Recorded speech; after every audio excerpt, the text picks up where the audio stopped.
Ito yung mga peaceful resolution na sinasabi natin, guys, especially kung meron kayong mga problema sa pera, guys, kasi nakikita natin na magtatagumpay kayo, no? This is the energy of success, good luck, good fortune for some of you. Guys, yung iba sa inyo parang may mga mapapanalunan kayo na bidding, or may mapapanalunan kayo na kontrata, or may mapapanalunan kayo ng mga kliyente, ganyan. Kung kayo ay nag-a-apply ng trabaho, parang nanalo kayo yung mananalo sa list of applicants, kayo yung mapipili, ganyan. Pero guys, this is a winner energy or winning energy, winning moment para sa inyo, na parang feeling nyo nanalo kayo.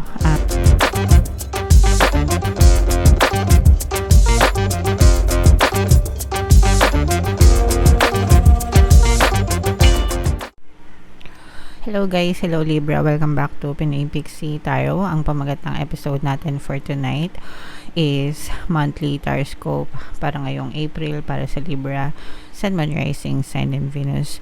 Sa dulo ng video guys, magkakaroon tayo ng yes or no pick a card reading. Ito yung deck na gagamitin natin. Pwede kayo magtanong guys ng isang tanong, answerable by yes or no. Tapos titingnan natin yung sagot ng tarot sa inyo. So sa dulo ng video yan guys, kaya make sure na tapusin nyo yung video. So unahin natin tong deck na to mga kapiksi. Tingnan natin yung mga mensahe sa inyo ng inyong mga gabay. So meron tayong peaceful resolution, meron tayong if you believe, and another message guys, remain positive. Okay, so dadating din yung mga solusyon sa mga problema nyo, Libra. Kapit lang tayo guys, huwag tayong bibitaw, huwag tayong susuko sa mga pagsubok ng buhay, sa mga hamon ng buhay natin mga kapiksi. Kaya natin yan, okay? We have to remain positive kahit na negative yung na-experience natin guys. Always remember na kayang-kaya nating baguhin yung takbo ng buhay natin, and bago pa mabago yung takbo ng buhay natin, kailangan baguhin muna natin yung inner world natin, yung mga beliefs natin guys, yung mga paniniwala natin, bago pa siya mag-reflect sa ating physical reality. So mas mahirap siya kapag palagi kayong nega, pero it's worth it mga kapiksi kapag na-push out na sa inyong physical reality yung mga pagbabago, yung mga changes within you. But yeah, so you have to remain positive kahit ano pang mangyari guys. Sinasabi nating remain positive hindi lang para i-motivate kayo, pero kung ano kasi yung dominant energy nyo, yung energy naman guys, it's either negative or positive. And kung ano yung dominant energy nyo, yun yung palaging napupush out sa inyong physical reality. So kung nega kayo, syempre nega din yung experience nyo. Kung positive kayo, positive din yung experience nyo. Ganun lang yun guys, okay? So we have to remain positive always, no matter what. And magkakaroon din ng peaceful na solusyon yung mga problemang pinagdadaanan nyo. Basta magtiwala lang kayo, no? Palagi magdasal mga kapiksi, huwag kakalimutan pagdadasal. And yeah, actually guys, sa simula kahit hindi naman kayo maniwala, no, pero if you persist sa mga magagandang beliefs guys, you will eventually see evidences in your physical reality. So wag kayong mag-give up talaga, okay? Alright, so comment down below. Ito guys, i-mind nyo na itong mga peaceful resolution na to. Yan yung mga solution sa mga problema nyo. I-mind nyo na yan sa comment section ngayong April. So tingnan natin guys yung ganap sa inyo ngayong buwan na to. Shuffle ko to guys. Habang sinashuffle ko to, panoorin nyo muna yung video natin regarding sa ating paano mag-manifest ng abundance video course. Kapiksi, sawa ka na ba sa mga struggles at hirap sa buhay mo? Masipag ka ba at masikap sa buhay ngunit hindi ka pa rin umaasenso? Ilang beses ka na bang nag-attempt mag-negosyo at mag-invest pero palagi ka pa rin nalulugi? Sa pagkakataon na ito ay maaaring may subconscious beliefs ka na nagiging balakid sa iyong pag-unlad at pagyaman. Introducing, paano mag-manifest ng abundance video course. Dito ay matututunan mong ma-overcome ang mga balakid mo para tuluyan ka ng umunlad, umasenso, sumagana, maging matagumpay, successful at maswerte sa iyong kabuhayan, pera, trabaho, negosyo, salapi at kaperahan ng bonggang-bongga.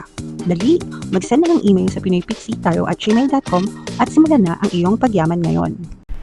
Alright, so sa lahat ng gusto mag-avail ng course guys, naka-flash sa screen nyo. Una, meron tayong paano mag-manifest ng abundance video course. Meron din tayong paano mawala ang third party at magkaroon ng harmonious na relationship. And meron din tayong email coaching, manifest your desires using the law of attraction. So sa lahat ng interesado mga kapixie, mag-send lang kayo ng email sa pinaypixietarot@gmail.com. So Libra guys, kayo ay represent ng King of Swords sa ating spread. Meron din ditong presence ng earth sign, Capricorn, Taurus, Virgo, yes, at saka earth sign, Aquarius, Gemini, Libra. So for some of you, maaaring may air element, may mga ganyang element kayo sa inyong natal chart, or you may be dealing with another person na may ganyan sa kanilang natal chart.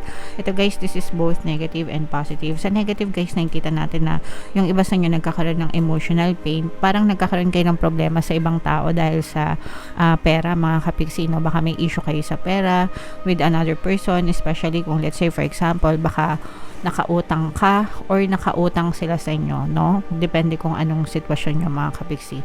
Pero parang nagiging issue sa inyo yung pera, no? It's either hindi na nakakabayad or hindi makabayad dun sa mga utang. Tapos parang nababaliktad yung sitwasyon, o kaya nabubuli, o kaya na-harass dahil sa money problem mga kapixie nung iba sa inyo, okay? So, or dahil sa pagkakasangkot sa money issues, no, with another person. So ito naman guys, kailangan inuuna nating alagaan yung ating relasyon bago yung pera.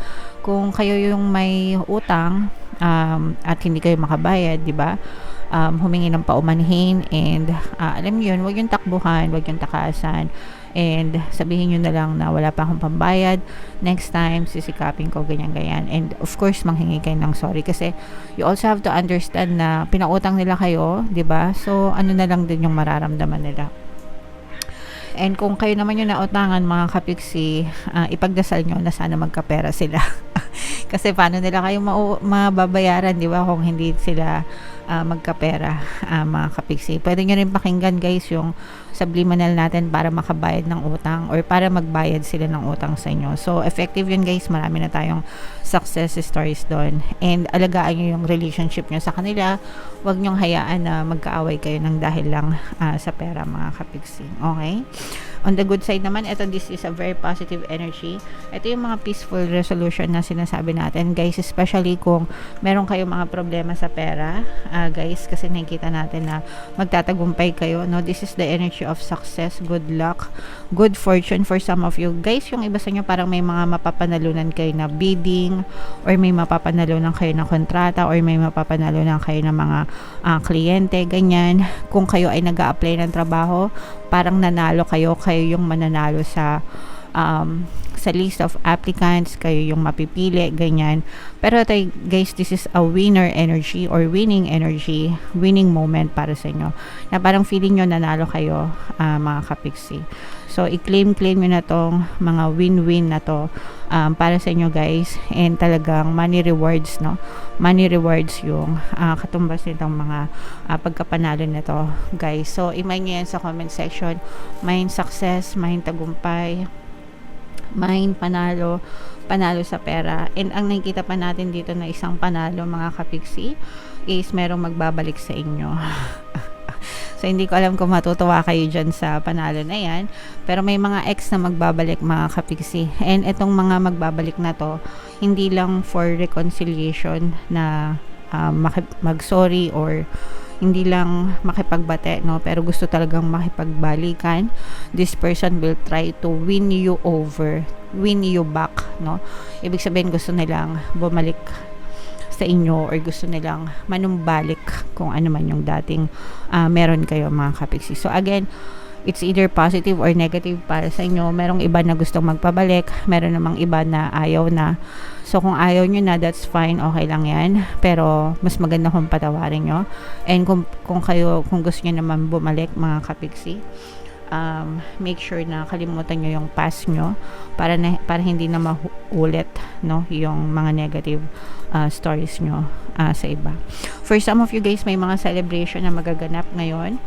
May mga ipagdidiwang kayo siguro nga dahil dun sa mga success and tagumpay na na ma-experience nyo ngayong season na to. Hindi ko alam kung graduation season na ba ito, April, pero maaari, no? Baka may mga graduate sa mga anak nyo, or recognition in terms of yung mga awards, ganyan. So parang feeling nyo nanalo na rin kayo, mga kapiksi. So congratulations dyan. Alright, so i-claim nyo na yan guys, i-main nyo na yan, mga pagbabalik na yan, mga celebration na yan. Tingnan natin what else. Ito guys, nararamdaman natin na maraming tumutulong sa inyo, no? Parang maraming tao na nakapaligid sa inyo and maraming tumutulong sa inyo.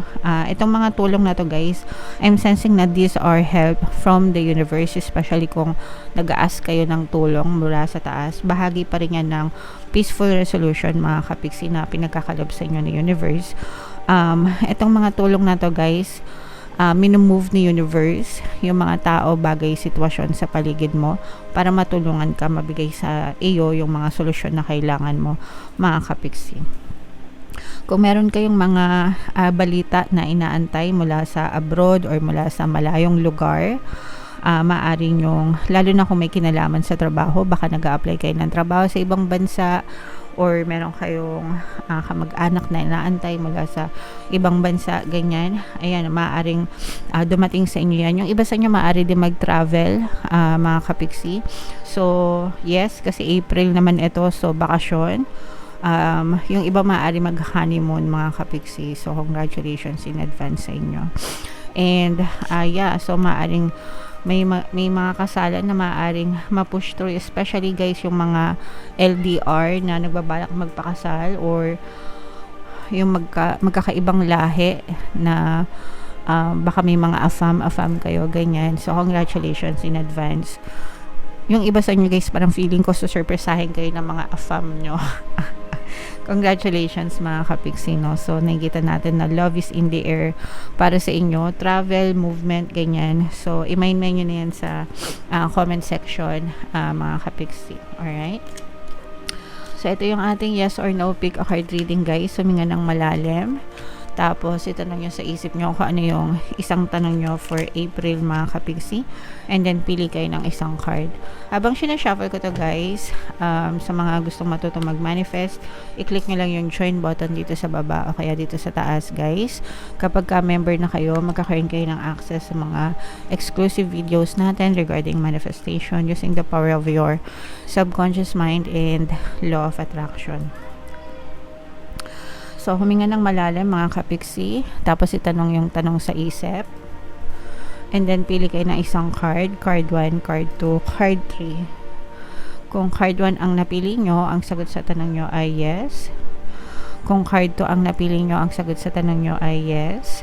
And kung card 3 ang napili nyo, ang sagot sa tanong nyo ay yes, mga kapiksi. Alright, so comment down below guys if feeling nyo naka-resonate kayo for more tarot readings. Ito yung playlist nyo. Ito naman yung ating success stories ng paano mag-manifest ng abundance video course. Click here to subscribe guys. Ito yung ating mga pampaswerte subliminals.